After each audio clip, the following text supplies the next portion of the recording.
ಯಸ್ಮಾಜ್ಜಾತಂ ಜಗತ್ಸರ್ವಂ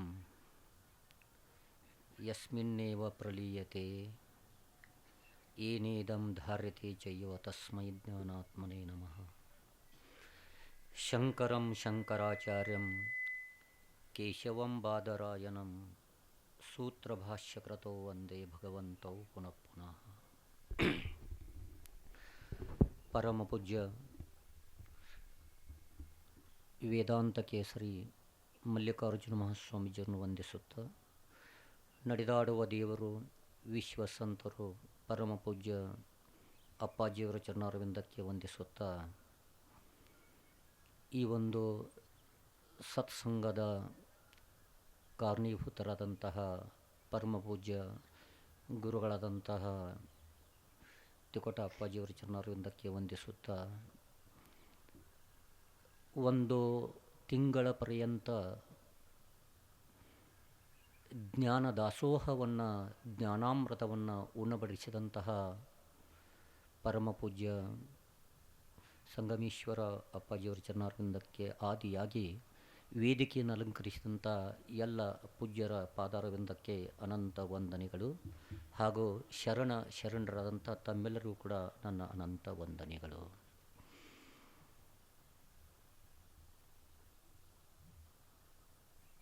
ಒಂದು 15 ನಿಮಿಷ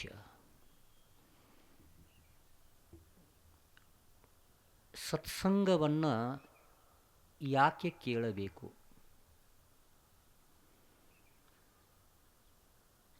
ಜಗತ್ತಿನಲ್ಲಿ 84 ಲಕ್ಷ ಜೀವಿಗಳಿವೆ. ಜಲಜ 9 ಲಕ್ಷ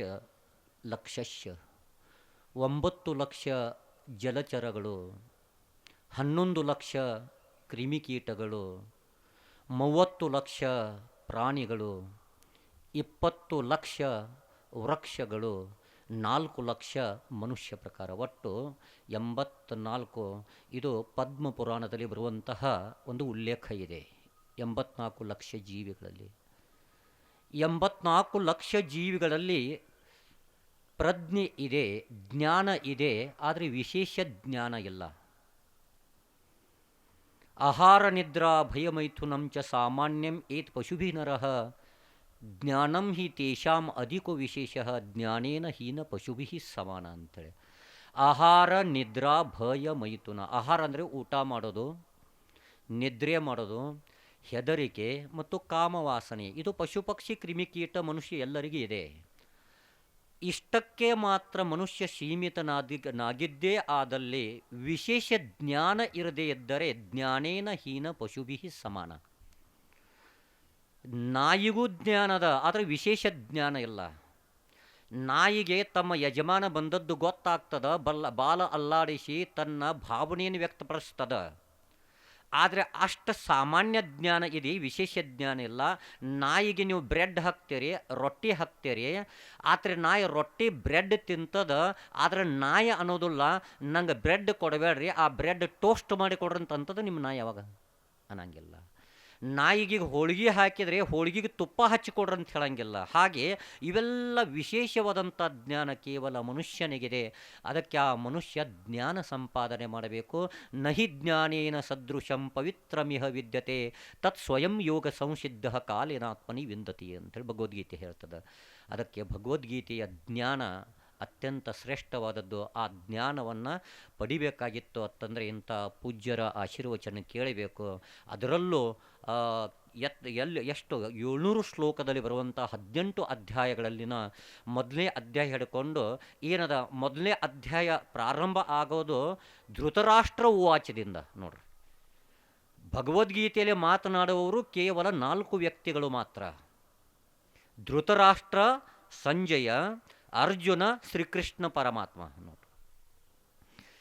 ಧೃತರಾಷ್ಟ್ರ ಉವಾಚ. ಯಾಕೆ ಧೃತರಾಷ್ಟ್ರದಿಂದ ಭಗವದ್ಗೀತೆ ಪ್ರಾರಂಭ ಆಯ್ತಂದರೆ, ನೀವೆಲ್ಲ ಧೃತರಾಷ್ಟ್ರ ಅದೇವಿ, ನೀವು ಮತ್ತು ಕೃಷ್ಣ ಪರಮಾತ್ಮ ಅಂತ ತಿಳ್ಕೊಬೇಡ್ರಿ ಒಮ್ಮಿಂದ ಮೇಲೆ. ಆಮೇಲೆ ಆಗ್ತೀವಿ ನಾವು, ಆದರೆ ಪ್ರಾರಂಭದಲ್ಲಿ ನಾವೆಲ್ಲ ಧೃತರಾಷ್ಟ್ರೇ. ಯಾಕೆ ಧೃತರಾಷ್ಟ್ರ ಅಂತಂದರೆ, ಧೃತರಾಷ್ಟ್ರ ಅಂತರಂಗದಲ್ಲೂ ಕುರುಡಿದ್ದ, ಬಾಹ್ಯದಲ್ಲಿಯೂ ಕೂಡ ಕುರುಡಿದ್ದ. ಮತ್ತು ನಾವು ಹಂಗದೀವಿ. ನಾವು ಕೂಡ ಜ್ಞಾನದ ದೃಷ್ಟಿಯಿಂದ ಇವತ್ತು ಕೂಡ ನಾವು ಕುರುಡದೇವಿ. ಯಾ ನಿಶಾ ಸರ್ವಭೂತಾನಾಂ ತಶ್ಯಾಂ ಜಾಗೃತಿ ಸಂಯಮಿ ಯಶಾನ್ ಭೂತಾನಿ ಜಾಗೃತಿ ಸಾ ನಿಶಾ ಪಶ್ಯತೋ ಮುನೇಹೆ ಅಂಥೇಳಿ ಭಗವದ್ಗೀತೆ ಹೇಳ್ತದ. ನಾವೆಲ್ಲ ಜ್ಞಾನ ದೃಷ್ಟಿಯಿಂದ ಕುರುಡರದೇವೆ. ನಾವು ಎಚ್ಚರ, ನಾವು ಭಾಳ ದಿವ್ಯ ದೃಷ್ಟಿ ನಮಗೆಲ್ಲ. ಅದಕ್ಕೆ ಧೃತರಾಷ್ಟ್ರ ವಾಚ್ ಹಿಡ್ಕೊಂಡ ಯತ್ರ ಯೋಗೇಶ್ವರೋ ಕೃಷ್ಣ ಯತ್ರ ಪಾರ್ಥ ಧನುತರ ತತ್ರ ಶ್ರೀ ವಿಜಯೋ ಭೂತರು ಧ್ರುವ ನೀತಿರ್ಮತಿರ್ ಮಮ 700ನೇ ಶ್ಲೋಕದಲ್ಲಿ ಬರುವಷ್ಟರಲ್ಲಿ ಮಧ್ಯದಲ್ಲಿ ಅರ್ಜುನ ಹೇಳ್ತಾ ಇದ್ದಾನೆ, ನಾನು ಯುದ್ಧ ಮಾಡೋದಿಲ್ಲ ಅಂತ ಹೇಳ್ತಾನೆ. ಅರ್ಜುನಿಗೆ ಮೋಹ ಬಂದಿತ್ತು. ಏನು ಮೋಹ ಬಂದಿತ್ತು? ಇವರೆಲ್ಲ ನಮ್ಮವರದಾರ. ಮೊದಲು ಹೇಳ್ತಾನ, ಶೇನಯೋರು ಉಭಯೋರು ಮಧ್ಯೆ ರಥಂ ಸ್ಥಾಪಯಮೇ ಅಚ್ಯುತನೇ, ಶೇನಯೋರು ಉಭಯೋರು ಮಧ್ಯೆ, ಎರಡೂ ಸೈನ್ಯಗಳ ಮಧ್ಯದಲ್ಲಿ ನನ್ನ ರಥವನ್ನು ನಿಲ್ಲಿಸು. ಯಾವದೇತ ನಿರೀಕ್ಷ್ಯಹಂ ಯೋದ್ಧೋ ಕಾಮಾನ ವೈಸ್ಥಿತಂ ಕೈರ್ಮಯಾ ಸಹ ಯೋದ್ಧವ್ಯಂ ಅಸ್ಮಿನ್ ರಣ ಸಮುದ್ಯಮೇ. ಆಗ ಶ್ರೀಕೃಷ್ಣ ಪರಮಾತ್ಮ ಭಾಳ ಬುದ್ಧಿವಂತ. ನೇರವಾಗಿ ರಥವನ್ನು ದುರ್ಯೋಧನ ಮತ್ತು ದುಶ್ಯಾಸನದ ಮುಂದೆ ಇಟ್ಟಿದ್ರೆ ಇವನು ಯುದ್ಧ ಮಾಡ್ತಿದ್ದ. ನಮಗೆ ಭಗವದ್ಗೀತಾ ಸಿಗ್ತಾ ಇದ್ದಿರಲಿಲ್ಲ, ಮತ್ತು ಅಪ್ಪಾಜಿಯವರು ನಿಮಗೆ ಈ ಪ್ರವಚನ ಮಾಡ್ತಾ ಇದ್ದಿರಲಿಲ್ಲ. ಇಷ್ಟೇ ಭಗವದ್ಗೀತೆ ನಿಮಗೆ ಸಿಗಬೇಕು, ಪೂಜ್ಯ ಸಂಗಮೇಶ ಗುರುಗಳು ನಿಮಗೆ ಹೇಳಬೇಕಂಥೇಳಿ ಆ ಪರಮಾತ್ಮನಿಗೆ ಗೊತ್ತಿತ್ತು. ಅದಕ್ಕೋಸ್ಕರ ದುರ್ಯೋಧನ ದುಶ್ಯಾಸನ ಹತ್ರ ನಿಲ್ಲಿಸಲಿಲ್ಲ. ಆ ರಥವನ್ನು ಭೀಷ್ಮ ದ್ರೋಣ ಪ್ರಮುಖತಃ ಸರ್ವೇಶಾಂಚ ಮೈಕ್ಷತಾಂ ಉವಾಚ ಪಾರ್ಥ ಪಶ್ಯೇತಾನ್ ಸಮವೇತಾನ್ ಕರುಣಿತೆ. ಅವ್ರ ಮುಂದೆ ಹೋಗಿ ನಿಲ್ಲಿಸಿದಾಗ ಅರ್ಜುನನಕತ್ತ, ಇವರೆಲ್ಲ ನಮ್ಮವ್ರದಾರ ಹೌದಲ್ಲ, ಯಾರ್ಯಾರ ಆಚಾರ್ಯ ಪಿತರ ಪುತ್ರ ಸ್ತತಯೋಚ ಪಿತಾಮಹ ಅದು ಹೇಳ್ತಾರಲ್ಲ, ಮಾತುಲಃ ಶ್ವಸುರಃ ಪೌತ್ರಃ ಶಾಲಾ ಸಂಬಂಧಿನಸ್ತತ, ಇವರೆಲ್ಲ ನಮ್ಮವ್ರದಾರ. ಮತ್ತು ಇವರಿಂದ ವರ ಪಡೆದೇನೆ. ಅದಕ್ಕೆ ಜ್ಞಾನೇಶ್ವರ ಮಹಾರಾಜ್ ಹೇಳ್ತಾ ಇದ್ದಾರೆ, ಯಾರಿಂದ ವರ ಪಡೆದುಕೊಂಡೆ ಜೇತೇಚಿಯ ಕೃಪಾಲಾಹಿಜೇವರು ತೇಥೇಚ ಮಣಿ ವ್ಯಭಿಚಾರು ಕಾಯಮಿ ಭಸ್ಮಾಸುರು ಅರ್ಜುನ ಮನೆ. ನಾಯನ ಭಸ್ಮಾಸುರ ವರ ಪಡೆದಿದ್ದ, ಶಿವನಿಂದ ವರ ಪಡೆದಿದ್ದ, ಯಾರ ತಲೆ ಮೇಲೆ ಕೈ ಇಡ್ತೇನೆ ಆತ ಸುಟ್ಟು ಭಸ್ಮಾಗಬೇಕು, ಆತನ ಚಿತ್ತ ತಂದು ನಿನ್ನ ಕೊಡ್ತೇನೆ ಅಂತೇಳಿ ವರ ಕೊಟ್ಟಂಥ ಶಿವನಿಗೆ ಸುಡಕ್ಕೆ ಬೆನ್ನು ಹತ್ತಿದ್ದ. ಹಾಗೆ ಯಾರಿಂದ ನನ್ನ ಧನುರ್ವಿದ್ಯೆಯನ್ನು ಪಡೆದುಕೊಂಡೆ ಅವರನ್ನೇ ನಾನು ಅದರ ಯುದ್ಧ ಮಾಡಿ ಸಾಯಿಸಲಿಕ್ಕೆ ನಾನೇನು ಭಸ್ಮಾಸುರನಲ್ಲ ಅಂತ ಹೇಳ್ತಾ ಇದ್ದಾನೆ. ಅದಕ್ಕೆ ನಾನು ಇವ್ರನ್ನ ಸಾಯಿಸೋದಿಲ್ಲ ಅಂತಂದಾಗ ಆವಾಗ ಶ್ರೀಕೃಷ್ಣ ಪರಮಾತ್ಮ ಅಂತ 1ನೇ ಅಧ್ಯಾಯದ 1ನೇ ಶ್ಲೋಕದಿಂದ 2ನೇ ಅಧ್ಯಾಯದ 10ನೇ ಶ್ಲೋಕದವರೆಗೆ ಕೇವಲ ಏನದ ತರ್ಕ ಅದ. ಅಲ್ಲಿ ಅರ್ಜುನ ತರ್ಕದಿಂದ ಮಾತಾಡ್ಲಕತ್ತಾನ. ಆದರೆ ಮುಂದೆ 11ನೇ ಶ್ಲೋಕದಿಂದ 2ನೇ ಅಧ್ಯಾಯದ 11ನೇ ಶ್ಲೋಕದಿಂದ ಅಶೋಚಾನನ್ನುವ ಶೋಚ್ಯಸ್ತ್ವಂ ಪ್ರಜ್ಞಾವಾದಾಂಶ್ಚ ಭಾಷಸೆ ಗತಾಸೂನ ಅಗತಾಸೂಂಶ್ಚ ನಾನು ಶೋಚಂತಿ ಪಂಡಿತಾ. ಪಂಡಿತರು ನಿಜವಾಗಿ ಶೋಕ ಮಾಡೋದಿಲ್ಲ. ಅದಕ್ಕೆ ಈ ಯಾರು ಹಿಂದೆ ಸತ್ತವ್ರ ಬಗ್ಗೆ, ಇನ್ನು ಮುಂದೆ ಸಾಯಾರ ಬಗ್ಗೆ ಪಂಡಿತರು ಚಿಂತೆ ಮಾಡೋದಿಲ್ಲ. ಅದಕ್ಕೆ ನೀ ಚಿಂತೆ ಮಾಡುವಂತ ಹೇಳಿ ಬೋಧನೆ ಮಾಡ್ತಾ ಇದ್ದು ಬರುತ್ತಾ ಅಲ್ಲಿ ಅರ್ಜುನ ವಿಷಾದ ಯೋಗದಿಂದ ಹಿಡ್ಕೊಂಡ ಸಾಂಖ್ಯ ಯೋಗದಿಂದ ಹಿಡ್ಕೊಂಡ ಕರ್ಮಯೋಗ ಹಿಡ್ಕೊಂಡ ಮುಂದೆ ಇವರು ಇಲ್ಲಿ ಆದಂಥ ಬೋಧನೆ 16ನೇ ಅಧ್ಯಾಯ ಭಗವದ್ಗೀತೆಯ 16ನೇ ಅಧ್ಯಾಯ. ಆ ಅಧ್ಯಾಯ ದೈವಾಸುರ ಸಂಪದ್ ವಿಭಾಗ ಯೋಗ ಅಧ್ಯಾಯ ಅತ್ಯಂತ ಮಹತ್ವದ ಅದು ಅಧ್ಯಾಯ. ಅಲ್ಲಿ ಬರುವಂತಹ ಗುಣಗಳು ಅಭಯಂ ಸತ್ವ ಸಂಶುದ್ಧಿರ ಜ್ಞಾನ ಯೋಗ ವ್ಯವಸ್ಥಿತಿ ದಾನಂ ದಮಶ್ಚ ಯಜ್ಞಶ್ಚ ಸ್ವಾಧ್ಯಾಯಸ್ತಪ ಆರ್ಜವಂ ಅಹಿಂಸಾ ಸತ್ಯ ಕ್ರೋಧಸ್ತ್ಯಾಗ ಶಾಂತಿರ ಪೈಶುನಂ ದಯಾಭೂತೇಶ್ವಲೋಲುಪ್ತಂ ಮಾರ್ಧವಂ ಹ್ರೀರ ಚಾಪಲಂ. ಅಲ್ಲಿ ಹೇಳ್ತಾ ಇದ್ದಾರೆ, ತೇಜ ಕ್ಷಮಾ ಧೃತಿ ಶೌಚಂ ಅದ್ರೋಹ ನಾತಿ ಮಾನಿತ. ಅಲ್ಲಿ ಹೇಳ್ತಾ ಕ್ರೋಧ ಶಾಂತಿ, ಅಲ್ಲಿ ಹೇಳ್ತಾನೆ ತೇಜ ಕ್ಷಮ ಧೃತಿ ಶೌಚಂ. ಎಂಥ ಗುಣಗಳು, 26 ದೈವಿ ಗುಣಗಳು. ಆದರೆ 26 ದೈವಿ ಗುಣಗಳನ್ನು ಸೋಲಿಸುವಂತಹ ಕೇವಲ 6 ಗುಣಗಳದವ. ಅವುಗಳಿಗೆ ಆಸುರಿ ಗುಣ ಅಂತ ಕರಿತಾ ಇದ್ದಾರೆ. ಅಂಥ ಆಸುರಿ ಗುಣ ಒಂದು ನಮ್ಮಲ್ಲೇ ಪ್ರವೇಶ ಮಾಡಿದರೆ ಸಾಕು, 26 ದೈವಿ ಗುಣಗಳು ಪಲಾಯಮನ ಆಗ್ತಾವೆ. ಅಂದರೆ ಆಸುರಿ ಗುಣಕ್ಕೆ ಎಷ್ಟು ಶಕ್ತಿ ಅದಾವೆ ತಿಳ್ಕೊಬೇಕು ನಾವು ಜೀವನದಲ್ಲಿ. ಅದಕ್ಕೆ ತಾವೆಲ್ಲ ಕೇಳ್ಕೊಂಡಿದ್ದರೆ ಅದಕ್ಕೆ ಈ ಬಹಳ ಅತ್ಯಂತ ಮಹತ್ವದ ನನಗನ್ನಿಸ್ತದ. ನಮ್ಮ ಸಂಗಮೇಶ್ವರಿಗೆ ಈ ಗುಣ ಬಹಳ ಯಾಕಂದರೆ ಅವರು ಈ ಅಧ್ಯಾಯದ ಮೇಲೆ ಬಹಳ ಪ್ರೀತಿ ಅವರಿಗೆ. ಕಾರಣ ಜನರಲ್ಲಿ ಇದ್ದಂತಹ ಈ ಆಸುರಿ ಗುಣಗಳನ್ನು ತೆಗಿಬೇಕು. ಮತ್ತು ಆಸುರಿ ಗುಣ ಹೋಯಿತು ಅಂದರೆ ಅಲ್ಲಿ ತನ್ನಿಂತನ ದೈವ ಗುಣಗಳು ಬಂದ ಬರ್ತಾವೆ. ಒಂದು ಕೊಡದಲ್ಲಿ ರಾಡಿ ಆದಂಥ ನೀರು ಮೊದಲು ಹೋದಾಗ ಸ್ವಚ್ಛ ಆದಂಥ ನೀರನ್ನು ತುಂಬಲಿಕ್ಕೆ ಸಾಧ್ಯದ.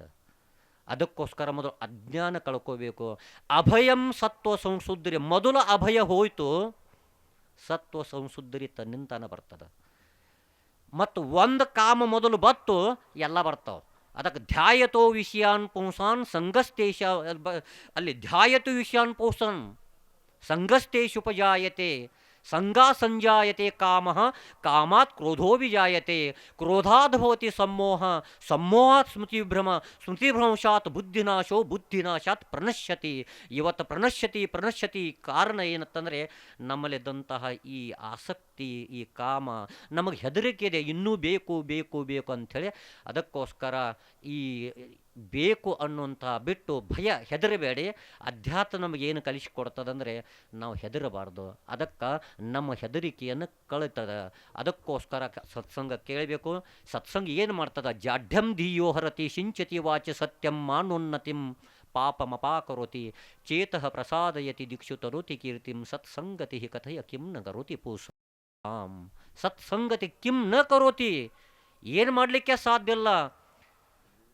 ಒಬ್ಬ ಸತ್ಸಂಗತಿ ಒಬ್ಬ ದುಷ್ಟನನ್ನು ಶಿಷ್ಟನನ್ನಾಗಿ ಮಾಡ್ತದ, ಭವಿಯನ್ನು ಶರಣನನ್ನಾಗಿ ಮಾಡ್ತದ. ಅದಕ್ಕೆ ತಾವೆಲ್ಲರೂ ಒಂದು ತಿಂಗಳವರೆಗೆ ಇದನ್ನು ಕೇಳಿದ್ದೀರಿ.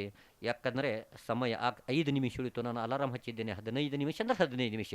ಅದಕ್ಕೋಸ್ಕರ ಯಾಕೆ ಕೇಳಬೇಕಂತಂದರೆ ಭಾಳ ಕೇಳಬೇಕು, ಹಿಂಗೆಲ್ಲ ಸತ್ಸಂಗ ಶ್ರದ್ಧೆಯಿಂದ ಕೇಳಿದರೆ ಸಾಕು, ಆ ಭಗವಂತನ ಆಶೀರ್ವಾದ.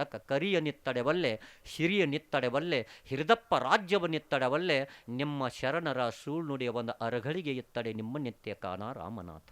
ನಮಗೆ ಆನೆ ಕೊಟ್ಟರು ಬೇಡ, ಸಂಪತ್ತು ಕೊಟ್ಟರು ಬೇಡ, ರಾಜ್ಯ ಕೊಟ್ಟರು ಬೇಡ, ಆದರೆ ಇಂಥ ಶರಣರ ಸುಳ್ಳು ನುಡಿ, ಅಲ್ಲೇ ದೀರ್ಘದ ರಸ್ವತ್ತಂದ್ರೆ ಸುಳ್ಳಾಗ್ತದ, ಸುಳ್ಳು ಅಂದರೆ ತಿರುಳಂಥ ನುಡಿ ಕೇಳಿದರೆ ಸಾಕು. ಅರ್ಧ ಗಳಿಗೆ ಅಂತಂದರೆ 12 ನಿಮಿಷ, 1 ಗಳಿಗೆ ಅಂದರೆ 24 ನಿಮಿಷ. ಅರ್ಧ ಗಳಿಗೆ ಕೇಳಿದರೂ ಕೂಡ ಆ ಭಗವಂತನ ಆಶೀರ್ವಾದ ನಮಗಾಗ್ತದ.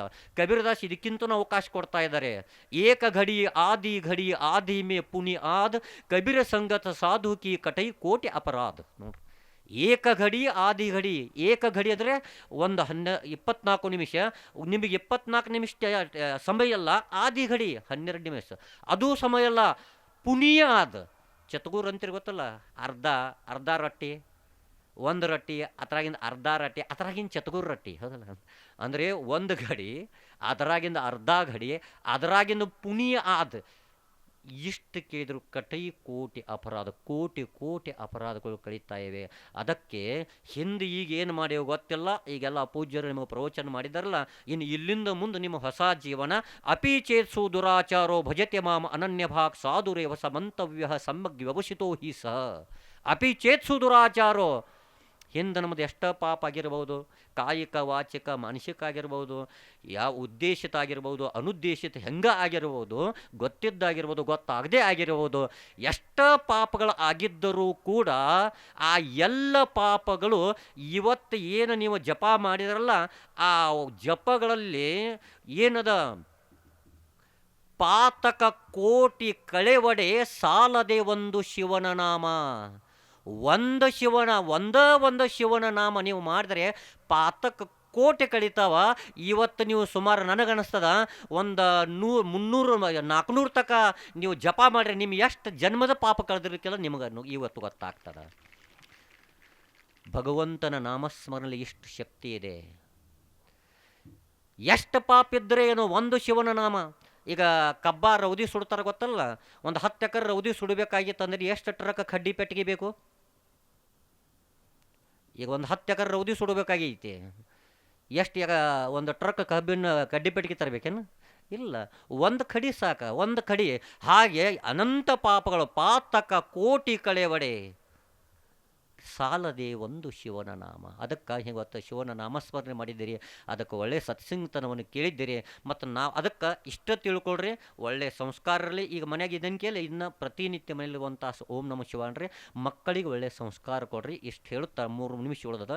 ಮಕ್ಕಳಿಗೆ ಒಳ್ಳೆಯ ಸಂಸ್ಕಾರವನ್ನು ಕೊಡುತ್ತಾ ನೀವು ಏನು ಮಾಡಬೇಕಂತಂದರೆ, ನೀವಂತೂ ಈಗ ಪಾರಾಗ್ಯಾರಿ, ಇನ್ನು ಮಕ್ಕಳಿಗೆ ಒಳ್ಳೆಯ ಸಂಸ್ಕಾರ ಕೊಡ್ರಿ. ಮಕ್ಕಳಿಗೆ ಮೊಬೈಲ್ ಕೊಡ್ರಿ. ನೀವು ಪೂರ್ವಾಗ್ರಹ ಪೀಡಿದ ಪಾಪಿ ಅಂತ ತಿಳ್ಕೊಬೇಡ್ರಿ. ಎಷ್ಟು ನಾನು ಹೇಳ್ತೀನಿ ನಿಮಗೆ, ಅಪಿ ಚೇತ್ಸು ದುರಾಚಾರೋ ನೀವು ಈಗ ಭಜನೆ ಮಾಡಿರಲ್ಲ, ಇವತ್ತು ನೀವೆಲ್ಲ ಸಾಧುಗಳೇನ, ಕ್ಷಿಪ್ರಂ ಭವತಿ ಧರ್ಮಾತ್ಮ ಶಾಶ್ವತ್ ಶಾಂತಿಂ ನಿಗಚ್ಚತಿ ಕೌಂತೆಯ ಪ್ರತಿಜಾನಿ ನ ಮೇ ಭಕ್ತ ಪ್ರಣಶ್ಯತಿ ನ ಮೇ ಭಕ್ತ ಪ್ರಣಶ್ಯತಿ.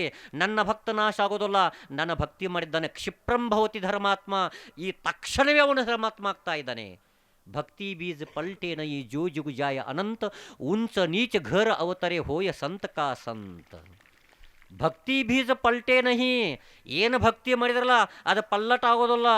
ಭಕ್ತಿ ಬೀಜ ಪಲ್ಟೆ ನಹಿ ಜೋ ಜುಗುಜಾಯನಂತ, ಅನೇಕ ಯುಗಗಳ ಹೋದರೂ ಕೂಡ ಮುಂದವ ಉಂಚ ನೀಚ ಘರ ಅವತರೆ, ಸಣ್ಣ ಅದಲ್ಲ ಮಣಿತನದ ಹೊತ್ತರೆ ಬಡತನ ಹೊಟ್ಲಿ ಆ ಭಕ್ತಿ ಪ್ರಾಪ್ತ ಆಗ್ತದ. ಲಾಸ್ಟ್ ಒಂದು ಮಾತು ಹೇಳ್ತೇನೆ, ನೀವೇನು ವಾಲ್ಮೀಕಿ ಅಷ್ಟ ಅಂಗುಲಿವಾಲ ವಾಲ್ಮೀಕಿ ಅಷ್ಟ ಪಾಪಿಗಳ ಅಲ್ಲ. ಏನಷ್ಟು ಪಾಪ ಅದ ನೀವು ಮಾಡಿರಿ? ವಾಲ್ಮೀಕಿ ಒಬ್ಬನನ್ನು ಕೊಲೆ ಮಾಡಿ ಒಂದು ಹಳ್ಳ ಒಂದು ಹಂಡೆಯಲ್ಲಿ ಹೋಗಿತ್ತಿದ್ದ, ಮತ್ತೊಂದು ಹಳ್ಳವಾದ ಹಂಡೆದಾಗ ಹೋಗದ, 7 ಹಂಡೆ ತುಂಬಿದಂತಾತ. 7 ಹಂಡೆ. ಅಂಗುಲಿಮಾಲ ಲಕ್ಷ ಲಕ್ಷ ಜನರನ್ನು ಕೊಲೆ ಮಾಡಿದ್ದ, ಅವ್ರ ಹೆಬ್ಬರನ್ನು ಕತ್ತರಿಸಿ ಕೊತನ್ನು ಕೊಡಲೆ ಹಾಕ್ಕೊಂಡಿದ್ದ. ಅಷ್ಟು ಪಾಪ ಮಾಡಿದಂಥವ್ರು ಅವರು ಮಹಾನ್ ತಪಸ್ವಿಗಳು. ಆದರೂ ನೀವು ಎಷ್ಟು ಮಂದಿನ ಮರ್ಡರ್ ಮಾಡಿರಿ? ನೀವು ಯಾರನ್ನೂ ಮರ್ಡರ್ ಮಾಡಿಲ್ಲಲ್ಲ, ಮತ್ತು ಮರ್ಡರ್ ಮಾಡಿರಿ ಇಲ್ಲಿ ಯಾಕೆ ಬರ್ತೀರಿ? ಜೇಲ್ದಾಗ ಇರ್ತಿದ್ದೀರಿ, ಹೌದಲ್ಲ? ನಾವು ಮಾಡಿಲ್ಲ, ನೀವು ಮಾಡಿಲ್ಲ, ಅದಕ್ಕೋಸ್ಕರ ಅವರಷ್ಟು ಪಾಪಿಗಳ ನಾವು ಅಂದಮೇಲೆ ಅಂಥ ಪಾಪಿ ಒಬ್ಬ ಶ್ರೇಷ್ಠ ಸಂತ ಮತ್ತು ಶರಣರಾಗ್ತಾರೆ ಅನ್ಬೇಕು. ನಾವು ಒಂದೂ ಕೊಲೆ ಮಾಡಿಲ್ಲ. ನನಗನ್ನಿಸ್ತದ ಅವ್ರು ಎಷ್ಟು ಜನರನ್ನು ಕೊಂದಾರ ಅಷ್ಟು ನಾವು ಜೀವನದಾಗ ಢಾಸ ತಗನಿ ಚಿಕ್ಕಾಡ ಕೊಂದಿಲ್ಲ ನಾವು, ಹೌದಲ್ಲ? ಹೌದಲ್ಲ? ಏನು ಕೊಂದೇರಿ ನೀವು? ಅಷ್ಟು ನಾವು ಕೊಂದಿಲ್ಲ. ಅದಕ್ಕೋಸ್ಕರ ನಾವು ಅವ್ರಿಗಿಂತ ಪುಣ್ಯವಂತಿದ್ರು ಮಾಡೇ ಮಾಡ್ತೀವಿ ಅಂಥೇಳಿ ಇವತ್ತಿನಿಂದ ದೃಢ ಸಂಕಲ್ಪವನ್ನು ಮಾಡಿ ನಾವು ಮಾಡಿದ್ದಾರೆ ನಿಶ್ಚಿತವಾಗಿ ಸಾಧ್ಯ ಆಗ್ತದೆ. ಅದಕ್ಕೋಸ್ಕರ ತಾವೆಲ್ಲ ಪುಣ್ಯವಂತರದ್ರಿ, ನಾಮಸ್ಮರಣ ಮಾಡಿದ್ರಿ, ಸಾತ್ವಿಕರದರೆ. ಅಕ್ಕ ಮಹಾದೇವ ವಚನ ಹೇಳಿ ಮುಗಿಸ್ತದೆ. ಅಕ್ಕ ಮಹಾದೇವಿ ಹೇಳ್ತಾ ಇದ್ರೆ, ಹಸಿವಾದಡೆ ಭಿಕ್ಷಾನ್ನಗಳುಂಟು. ಅಕ್ಕ ಮಹಾದೇವಿ ಹಸಿವಾದಾಗ ಭಿಕ್ಷೆ ಬೇಡಿದಳು, ಆದರೆ ಚೆನ್ನ ಮಲ್ಲಿಕಾರ್ಜುನ ಒಲಿಸ್ಕೊಂಡಳು.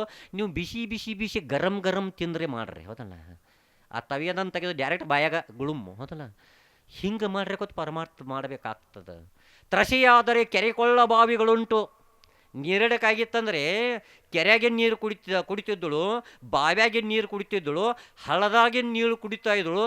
ನಿಧಾನ ನೀವು ಬಿಸ್ಲರಿ ಬಾಟ್ಲಿ ಕುಡಿದ್ರೆ ಮಾಡಬೇಕಲ್ಲ ಪರಮಾತ್ಮ. ನಾವು ಏನು ಮಾಡ್ಲಕ್ಕ ಅನ್ಲಕ್ಕತ್ತೇವೆ. ಆದರೆ ನಾವು ಏನಾಗಿದೆ ಅಂದ್ರೆ ನಮ್ಮದ ಕರ್ಣಿಕಾ ರಜಮಾನ ಈ ಕಥನಿ ಅದೊಳಗೆ ಮೇರು ಸಮಾನ, ಹೌದಲ್ಲ? ನಮ್ಮದ ಮಾತು ನಾವು ಕೇಳ್ತೇವೆ ಹೇಳ್ತೇವೆ, ಅದ್ರ ನಡಿಬೇಕಾಗ್ತದೆ. ಅಷ್ಟು ನಡೆದು ನಾವು ಮಾಡಿದ್ದೆ. ಅದ್ರ ಮುಂದೆ ಹೇಳ್ತಾ ಇದ್ದಾಳೆ, ಮಲಗಲು ಹಾಳು ದೇಗುಲಗಳುಂಟು, ಹಾಳ ಗುಡಿಯಾಗ ಮಲಗ್ತಾ ಇದ್ದಳು. ನಾವೆಲ್ಲ ನೋಡಬೇಕು, ಏನು ನಮ್ಮ ಬೆಡ್ಗಳ, ಏನು ನಮ್ಮ ಕಾಟ, ಏನು ನಮ್ಮ ಮಸ್ಕಿಟೋ ನೆಟ್ಟ, ಏರ್ ಕಂಡೀಷನ. ಅದನ್ನ ಹೇಳುವಂಥ ಉದ್ದೇಶ ಇದೆ ಅಂದರೆ ನಾವೆಲ್ಲ ಮಾಡಬೇಕಾಗ್ತದೆ. ಅವಕಾಶ ಕೊಟ್ಟಾನ ಭಗವಂತ, ನಮಗೆ ಮನುಷ್ಯ ಮಾಡಿದ್ದಾನೆ. ಅದಕ್ಕೆ ಇಹ ಚೇದ ವೇದಿದತ ಸತ್ಯಂ ಅಸ್ತಿ ನ ಚೇದ್ಯ ವೇದಿ ನ ಚೇದ್ಯ ವೇದಿನ ಮಹತಿ ವಿನಷ್ಟಿ ಭೂತೇಶು ಭೂತೇಶು ವಿಚಿತ್ರ ಧೀರ ಪ್ರೇತ್ಯಾಸ್ಮ ಲೋಕ ದಮೃತ ಭವತಿ. ಕೇನೋಪನಿಷತ್ ಹೇಳ್ತದ, ಇದೇ ಜನ್ಮದಲ್ಲಿ ಪರಮಾರ್ಥವನ್ನು ಮಾಡಿಕೊಂಡ್ರೆ ಸಾರ್ಥಕ ಆಗ್ತದ, ಇಲ್ಲದಿದ್ದರೆ ಆಗೋದಿಲ್ಲ. ಅದಕ್ಕೆ ದೇವಚಿ ಹೋಯಿನ ಮನತಿ ತೇ ಹೋತಿ ತರಿಕಾ ನ ಚಿತ್ತಿ ಧರಾವಿ ಅಂಥೇಳಿ ಮರಾಠಿಲಿ ಅಭಂಗದ.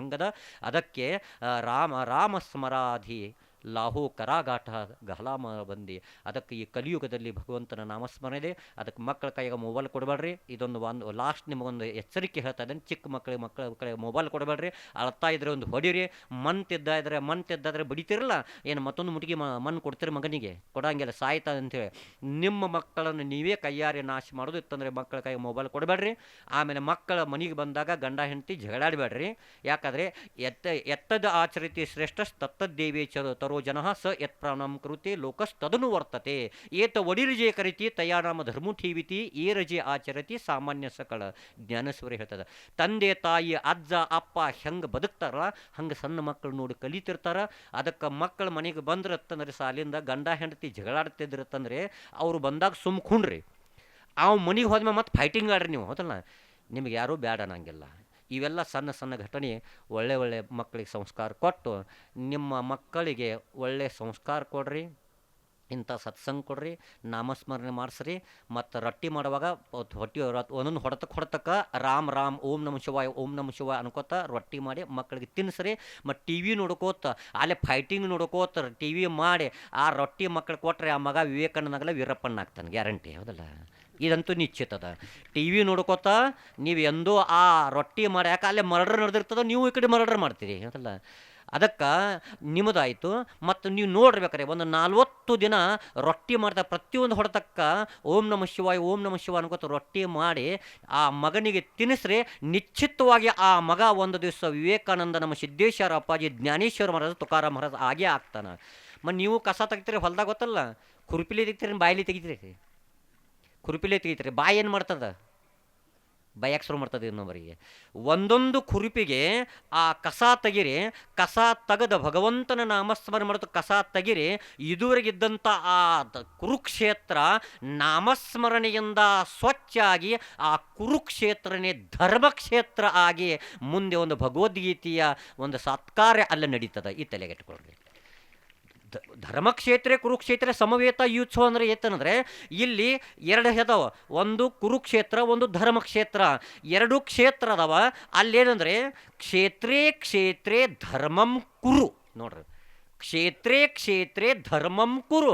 ನಿಮ್ಮ ಕ್ಷೇತ್ರ ಯಾವುದೇ ಇರಲಿ, ನಿಮ್ಮದು ಆಧ್ಯಾತ್ಮ ಕ್ಷೇತ್ರ ಇರಲಿ, ನಿಮ್ಮದು ನೌಕರಿ ಕ್ಷೇತ್ರ ಇರಲಿ, ನಿಮ್ಮದು ಬಿಸ್ನೆಸ್ ಇರಲಿ, ಯಾವುದೇ ಇರಲಿ, ಯಾವುದೇ ಕ್ಷೇತ್ರದಲ್ಲಿ ಇದ್ದರೂ ಕೂಡ ಆ ಕ್ಷೇತ್ರದಲ್ಲಿ ಭ್ರಷ್ಟಾಚಾರವನ್ನು ಮಾಡದೆ, ಮೋಸವನ್ನು ಮಾಡದೆ, ನೀವು ಚಿತ್ತ ಶುದ್ಧದಲ್ಲಿ ಕಾಯಕವ ಮಾಡುವ ತಂಗೆ ಎತ್ತ ನೋಡಿದತ್ತ ಲಕ್ಷ್ಮೀ ತಾನಾಗಿ ಎಪ್ಪಳು ಅಂಥೇಳಿ ಆ ರೀತಿ ಚಿತ್ತ ಶುದ್ಧದಿಂದ ನೀವು ಆ ಕಾರ್ಯ ಮಾಡಿದರೆ ಈ ಹಿಂದೆ ಇದ್ದಂಥ ಆ ಕುರುಕ್ಷೇತ್ರ ಅದು ಧರ್ಮಕ್ಷೇತ್ರ ಆಗ್ತದೆ.